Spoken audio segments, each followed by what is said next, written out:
Here's more wrestling news for November 14th, 2022. And we're starting off this afternoon with WWE, as it was reported earlier this year that Triple H had big plans for Kevin Owens now that the game is running WWE's creative team. Triple H may have big plans, but they haven't played out so far, as Owens has been absent from TV, with fans wondering what exactly is the reason. Well, at a recent WWE live event, Owens addressed his absence and said that he's getting busy to kick everyone's ass when he's back on TV. The match marked Owens' first match in 2 weeks, and his last match on WWE programming took place all the way back in September of this year. Whatever WWE has planned for the prize fighter, we can only hope it's something good that justifies his absence from TV, but there's still no confirmation on when he'll be wrestling on Monday Night Raw again. Kevin Owens isn't the only big name missing from TV, as Cody Rhodes continues to be absent since his torn pectoral injury in June.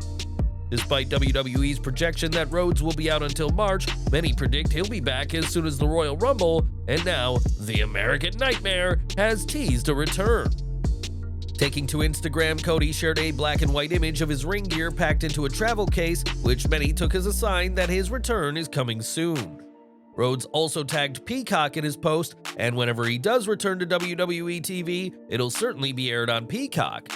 Cody's return at WrestleMania 38 was arguably the biggest return of this year, and possibly of the past several years in WWE.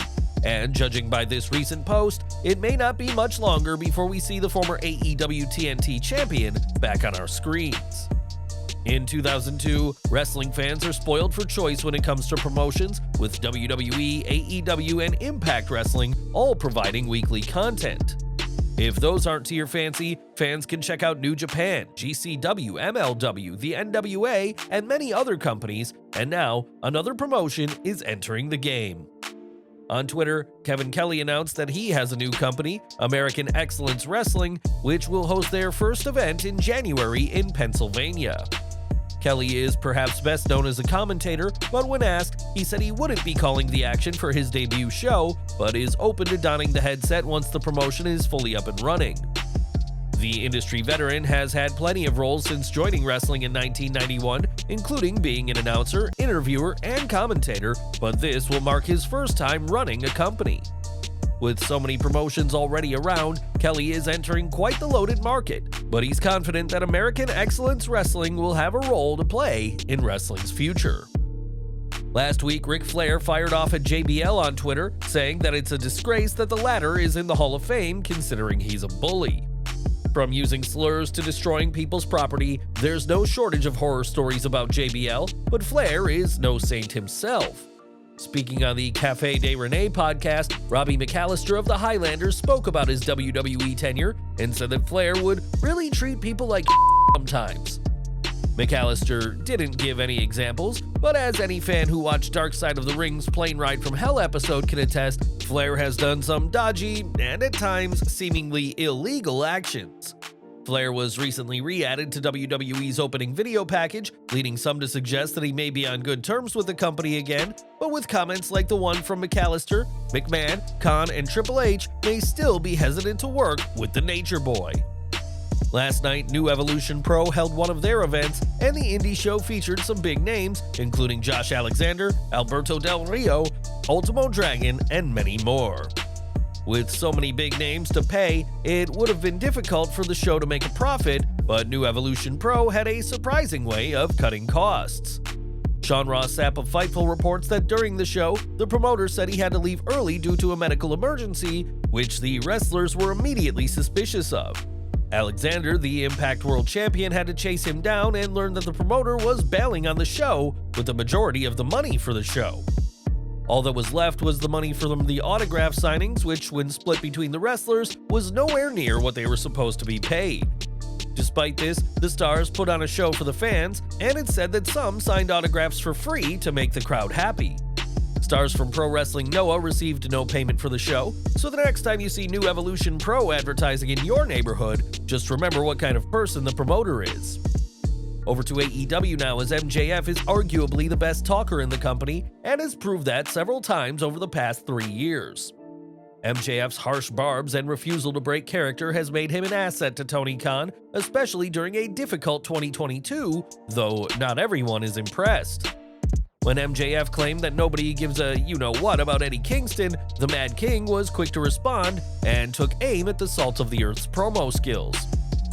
Don't you have another long-winded promo about the same you say every week? Or is Tony finally over that? You're full of shit, and you may fool the people, but not me.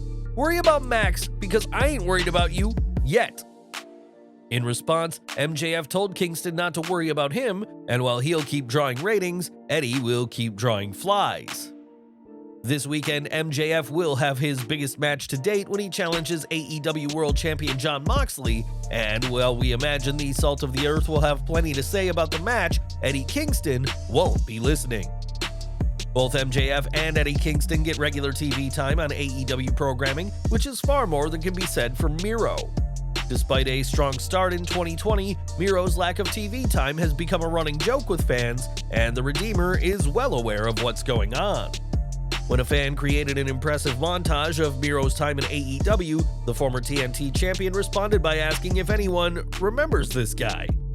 This is hardly the first time Miro has addressed how little he is featured, and it was only a few months ago that he was liking tweets suggesting he would be doing better if he returned to WWE.